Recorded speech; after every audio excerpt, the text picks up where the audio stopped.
It's been revealed that a recent suicide bombing that killed 5 people in Iraq was reportedly carried out by a British former Guantanamo Bay detainee.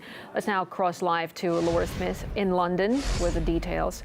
Hello there, Laura. So tell us more about the suicide bomber. Well, there's quite a lot of fury at this news that a former British Guantanamo Bay detainee has gone on to allegedly commit this atrocity in Iraq. Firstly, he was released from Guantanamo Bay in 2004 following quite serious lobbying from Tony Blair's government at the time. So there's a lot of fury about that. There's also anger at the fact that after he was released, he was handed £1 million of taxpayer money in compensation because of that detention. Incidentally, a former terror law watchdog, Lord Carlisle, is saying today that it was obvious to everybody at the time that this man, in fact, had the potential to be a terrorist, that he was given this £1 million to protect state secrets from being aired in open court, which is what would have happened if it had gone to trial. And then there's the general attitude of the government at the time. There's a quote doing the rounds today from then Home Secretary David Blunkett, who said at the time, no one who returns from Guantanamo will actually be a threat to the security of the British people. So quite a lax attitude on display there. And then, of course, bringing it up to the present day, an anger at the government's failure to keep track of this person. Of course, 10 years passed between him being released from Guantanamo and him travelling to Syria in 2014. But that was when Theresa May was Home Secretary, now Prime Minister. So it fell directly under her jurisdiction, and they obviously weren't keeping track of him.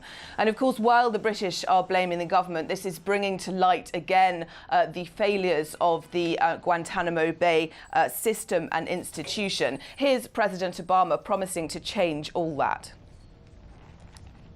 In the dark halls of Abu Ghraib and the detention cells of Guantanamo, we have compromised our most precious values. Guantanamo will be closed no later than 1 year from now. I continue to believe that we've got to close Guantanamo. It's time to close Gitmo.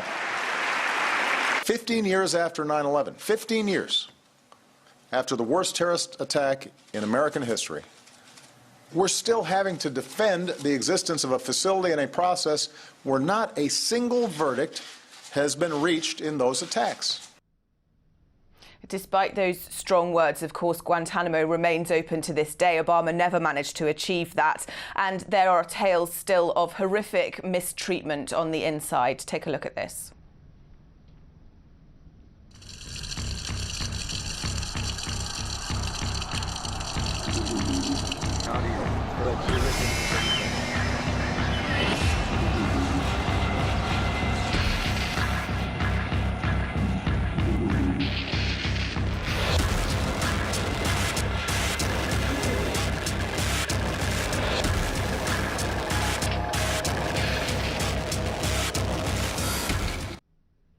So on the one hand, you've got people who have been held for decades in the detention system in Guantanamo completely without charge. And on the other hand, you've got people like this Ronald Fiddler, who was released, compensated by his government, and then went on to commit the atrocity that we're hearing about today.